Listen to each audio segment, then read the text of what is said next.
Everybody, welcome to the West Dakota Dad. Thank you so much for tuning in. If you have the time and are able to do so, please like, subscribe, leave a comment, rating, review, whatever it is. It helps me to reach out to more and more people. And of course, I'd be very much so appreciative of that. So the Olympics are over, which I know last week they were also over, but the Paralympics are on their way. Now, I'm not going to sit here and pretend like I am a lifelong fan of the Paralympics because I'm not going to lie. Last Winter Olympics was the first time I realized that there was a Paralympics. So I apologize for not knowing sooner. I actually just happened to be scrolling through the channels and I caught what looked like a modified game of hockey, and I noticed the USA on the jerseys, and I started to kind of pay more attention to what was going on, and I realized that this is the Paralympics. And these athletes are still putting on a fantastic show, because why wouldn't they? And we're going to be talking about them today. Also, another reason why we're going to be talking about them today is because there was this commercial that went on during the Olympics, and I caught it right at the beginning of the Olympics. And this commercial had this gal, she was swimming, and as she was swimming, there's this phone call going on that where this adoption was taking place, and so you kind of see these little memories being popped up and everything as the phone conversation in the commercial is going on while this gal is swimming, and basically it's this adoption agency talking to this woman about this match that they had found for them in their adoption. There was only a problem, and that was that she had this rare leg condition, and both of her legs were going to have to be amputated. And goes on to say, we understand if you want to back out of this and everything. That's kind of where we're at. But the mother says something that is truly inspiring. She says, because I feel like a lot of people don't want to be put in that situation. But this woman says, it'll be tough, but it'll be worth it. We're so excited to meet her. I can't wait to meet her, or something along those lines. And it just gives you goosebumps. And I love this commercial so much. And I didn't even know who was putting on this commercial at first. And it happened to be Toyota, of all things. I had to go back and check. I mean, Toyota did such a good job that I didn't even know it was a car commercial, because there's not a single car in it. It was just a commercial done to promote the Paralympics, Jessica Long's story, and adoption, which I thought was incredible. Whether they meant to or not promote adoption, I feel like they did, because why would they put it in a national or probably a global commercial? But so it was a very well done commercial. I loved it greatly, and so we're going to be kind of talking about it today. So like I said, the commercial talks about Jessica Long and kind of her mini backstory, and also talks about adoption. But first we'll start with Jessica Long. She is a 13-time Paralympic gold medalist in swimming for the U.S. She was born in Russia. Both of her legs were amputated at 18 months old because of fibular hemiphilia. Oof. I'm not sure how to pronounce that word, and shame on me for not looking it up before starting this. Basically a leg condition. And I know fibular, because I've broken that bone before. That is the smaller bone in your lower leg there. So she was adopted from a Siberian orphanage by U.S. parents. That's kind of her backstory there. And then the Paralympics, because I wanted to dive into more and figure out when it started and kind of what's been the journey for the Paralympics, because I just had very little knowledge of it. So I'm going to share that knowledge with you with what I found. It began in 1948 for World War II veterans with spinal cord injuries in England as an organized sports competition for rehabilitation. In 1960 was the first Olympic-style games for disabled people in Rome. The Winter Games were added in 1976. In 2001, and this is where I think it might have been a big pivotal moment, they teamed up with the Olympics, and when the bidding for which country and city was going to host the Olympics, they also had to include the Paralympics because they used many of the same facilities and everything. And also, it is the third world's largest sporting event, right behind the Olympics and the World Cup soccer. So, some fun facts for you there. And now moving on to adoption. Adoption is, I guess when I was growing up, I didn't really know what adoption was. I'd always hear, kids or jokes being put out, be like, oh, you're adopted, or something like that. Your parents don't love you, you're adopted.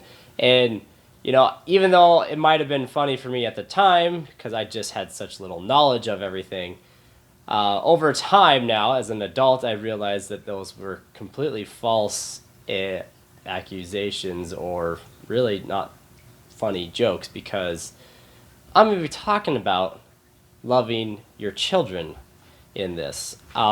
Before I met my wife, my boss at the time had some young kids, and I remember we were on a road trip across the state with him, and we were talking about kids and whatnot, and he told me that you will never realize what true love, or maybe true instant love, is until you hold your child for the first time.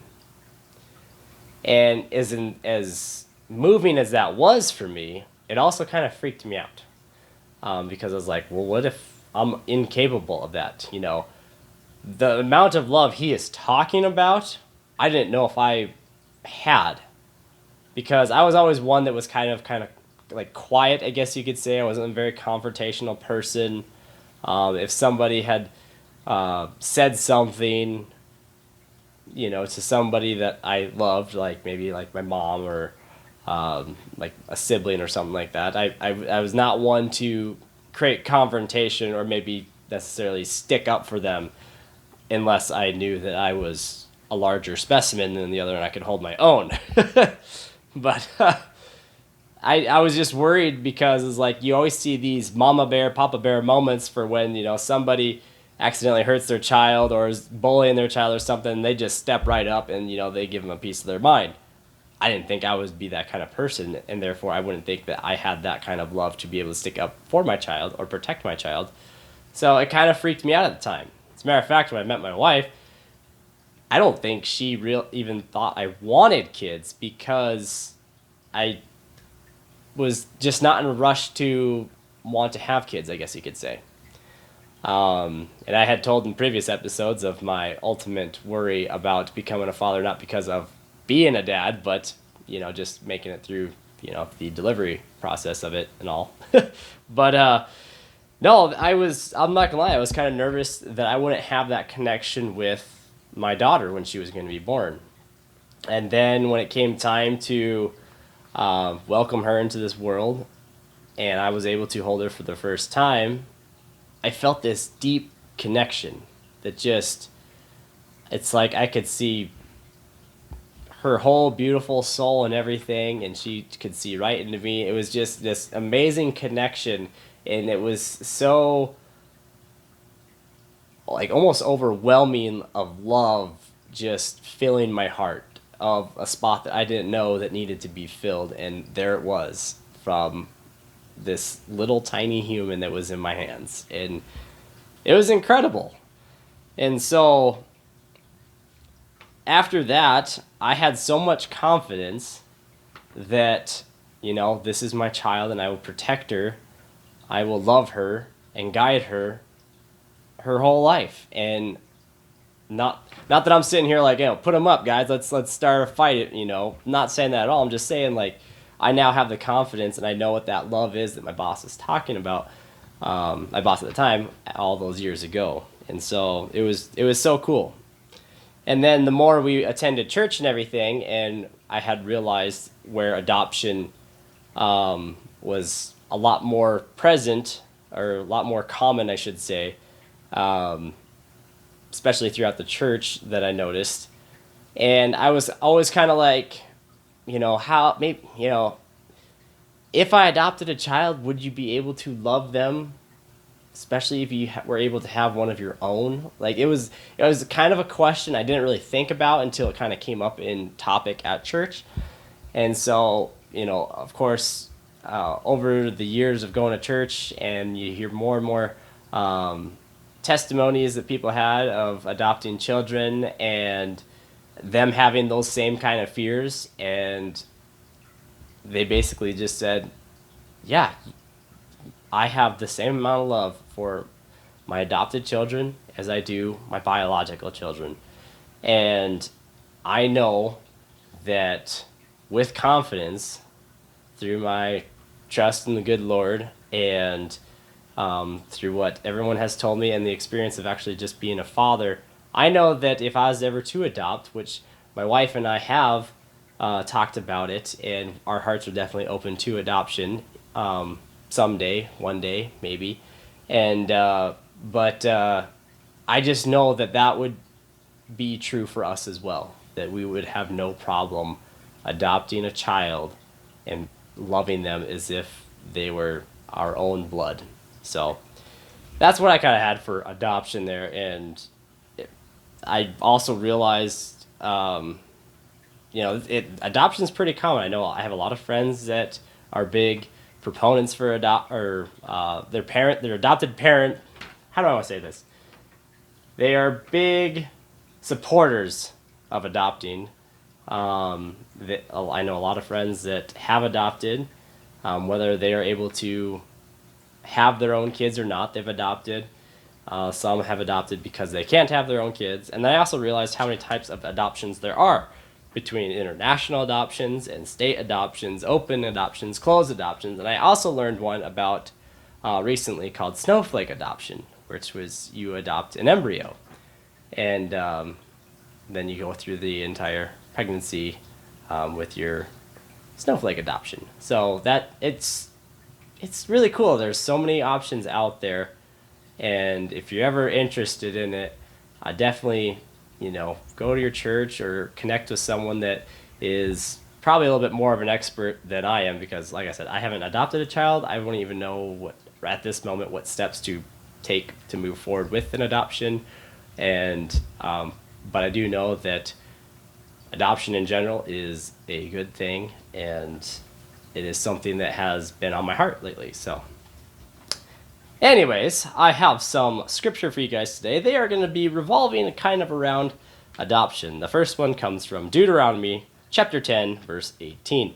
He ensures that the orphans and widows receive justice. He shows the love to the foreigners living among you and give them food and clothing. So that's right up there, just saying, hey, come everyone, especially the orphans and widows, since it points it out there. But it's just really talking about being generous to everyone there. James chapter 1:27. Pure and genuine religion in the sight of God the Father means caring for orphans and widows in their distress and refusing to let the world corrupt you. So it doesn't matter what the world says. It doesn't matter, that there are people out there that will joke about the adoption and not having the true love and everything. But right there, you don't let the world corrupt you, and you move forward. I'm sorry if you heard my dog barking in the background. Isaiah chapter 1, verse 17, our last one here. Learn to do good, seek justice, help the oppressed, defend the cause of orphans, fight for the rights of widows. So kind of 3 verses there that I kind of looked up that had to do with adoption and really just caring for other people. So that's what I had for you guys today. I hope you have a great week. I apologize if I still sound a little bit nasally. The smoke is still in the air and everything. But until next time, I'm the West Dakota Dad. Thank you so much for listening.